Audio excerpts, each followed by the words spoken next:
मेरे प्यारे बच्चों, नेक्स्ट हिंदी का टॉपिक है और हिंदी की जो मैंने सीरीज शुरू कर रखा है वह आज लिपि पढ़ेंगे। इससे पहले हम भाषा के बारे में पढ़ा था, विश्व स्तर से लेकर, और हम अपने हिंदी की भाषाओं का दर्शन किए थे। हिंदी कैसे कैसे विकसित हुई, कैसे हिंदी का विकास हुआ, सब हमने पढ़ा था। अब हिंदी के इतिहास बाद में पढ़ाएंगे, लेकिन आप लोग पढ़ो। पहले आइए हम पढ़ते हैं लिपि के बारे में। एक भाषा पढ़ लेते, लिपि आवश्यकता होती है। लिखिएगा, लिपि क्या होती है। जो हमने भाषा सीखा, लिखेंगे भाषाओं के लिखने को, चिन्हों को, भाषाओं के चिन्हों को, भाषाओं के लिखने के चिन्हों को, लिखने के चिन्हों को क्या कहते हैं बाबू? लिपि कहते हैं। क्या किसी को डाउट है यहाँ तक? अब जो भी भाषाएं लिखते हैं, चाहे वो जो भी विश्व में जितनी भी भाषाएं हैं, 3-4 लगभग मानी जाती हैं, उनमें से जितनी भी भाषाएं उनकी अपनी अपनी क्या होती है, स्वयं की अलग अलग लिपि होती है। भाषाओं के लिखने के चिन्हों को लिपि कहते हैं, लिपि कहते हैं।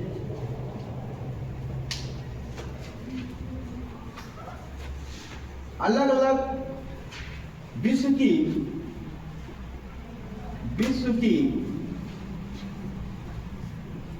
भाषाओं की, विश्व के भाषाओं की अपनी क्या होती है, लिपि होती है, लिपि होती। जैसे देखा जाए तो हम हिंदी की बात करें तो हिंदी की क्या लिपि होती है? तो देवनागरी लिपि होती है, देवनागरी लिपि होती है।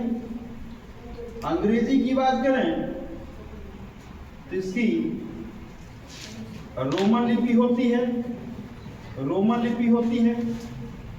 उर्दू की बात करें तो इसकी लिपि फारसी होती है। इसी तरह हम पंजाबी की बात करें तो पंजाबी की खुद की लिपि होती है, गुरुमुखी होती है, गुरुमुखी लिपि होती है। इसके निर्माता जो थे वो गुरु अंगद साहब थे, गुरु अंगद देव। क्या थे? गुरु अंगद देव। ये कुछ हम देखें, फिर हम देखें ये जो लिपि की जननी है, ये जो हम प्राचीन लिपियों के बारे में देखें, प्राचीन लिपियों के बारे में देखें। प्राचीन लिपियों में जैसे ब्राह्मी लिपि है, ब्राह्मी लिपि,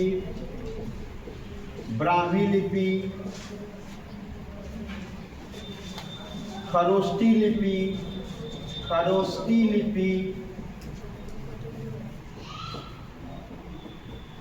ग्रीक लिपि,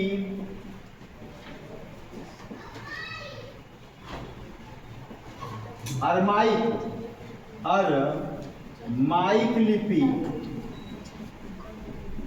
बता दें, थोड़ा सा इतिहास में चले हम लोग, तो इन लिपियों का जो स्रोत मिला है हमारे महान अशोक के जो क्या लिखते, जो भी उन्होंने लेख लिखा, जो भी उन्होंने स्तंभ लेख लिखा, चाहे जो भी उन्होंने लेख अपनी जो कह सकते हैं क्या, जो भी अपने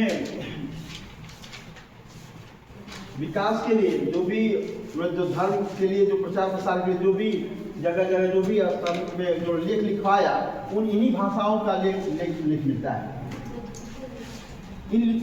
इससे देखा जाए, ठीक है, यदि हम देखें अपने लिपि का जो इसका जननी का है, लिपि की जो जननी मानी जाती है, जननी किसको मानी जाती है बाबू? तो ब्राह्मी लिपि को जननी मानी जाती है। यदि हम ब्राह्मी लिपि का जो विकास देखें, यह ब्राह्मी लिपि 2 भागों में विकसित हुई, 2 भागों में इसका विभाजन किया गया है, एक उत्तरी शैली, एक दक्षिणी शैली। ये उत्तरी लिपि कह सकते हैं या शैली कह सकते हैं या हम शाखा भी कह सकते हैं। ये शैली होगी उत्तरी शैली और दक्षिणी शैली, दक्षिणी शैली। बता दें उत्तरी शैली भी दो भागों में बटी। एक गुप्त शैली, पूरा लिखिएगा, गुप्त के रूप में गुप्त शैली और या गुप्त लिपि कह सकते हैं इसको, गुप्त लिपि और ये कुटिल लिपि, ये कुटिल लिपि।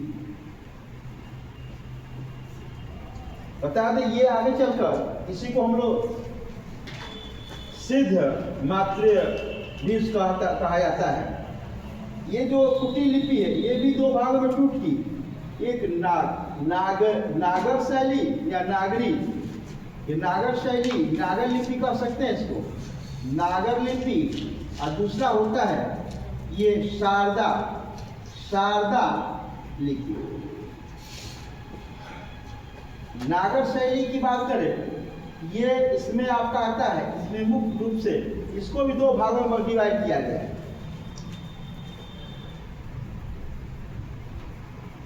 पूर्वी शैली और या पूर्वी लिपि और पश्चिमी लिपि। पूर्वी लिपि और ये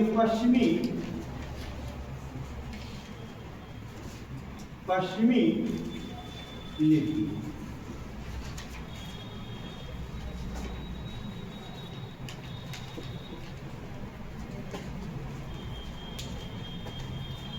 इसका हम अलग से यहां बना के लिखते हैं पूर्वी लिपि या पूर्वी शैली भी कह सकते हैं इसको। पूर्वी शैली में कौन कौन सी लिपियां आई, तो पूर्व में कह सकते हैं असमिया है, बांग्ला है, ओडिशा है,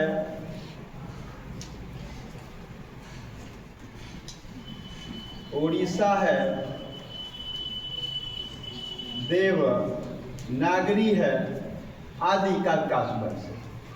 इसके बाद देखें पश्चिमी लिपि की बात करें तो पश्चिमी लिपि में क्या क्या आई,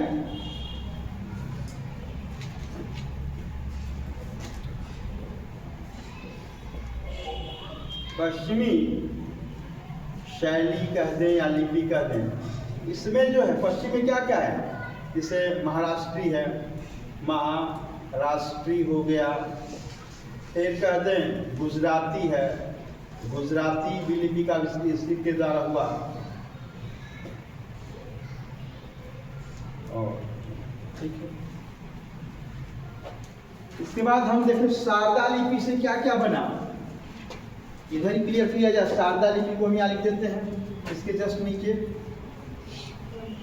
जो शारदा लिपि है, शारदा शैली, इससे जो कश्मीरी है,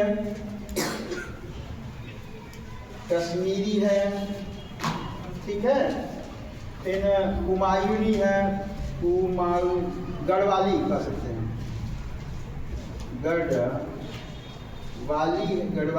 गढ़वाली ये है, इनसे विकसित हुआ शारदा लिपि से। फिर हम देखें आपका दक्षिणी शैली की बात करें, यहाँ से ही दिखा देते हैं शायद दक्षिणी शैली।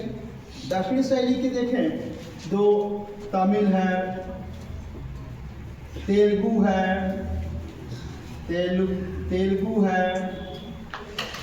कन्नड़ है, क्या है, मलयालम है। इन सब की जो लिपियों का जो दक्षिणी शैली के से विकसित हुई है। इस प्रकार से पूरी की पूरी हमारी जो लिपि की सीरीज है समाप्त हो गई। ओके।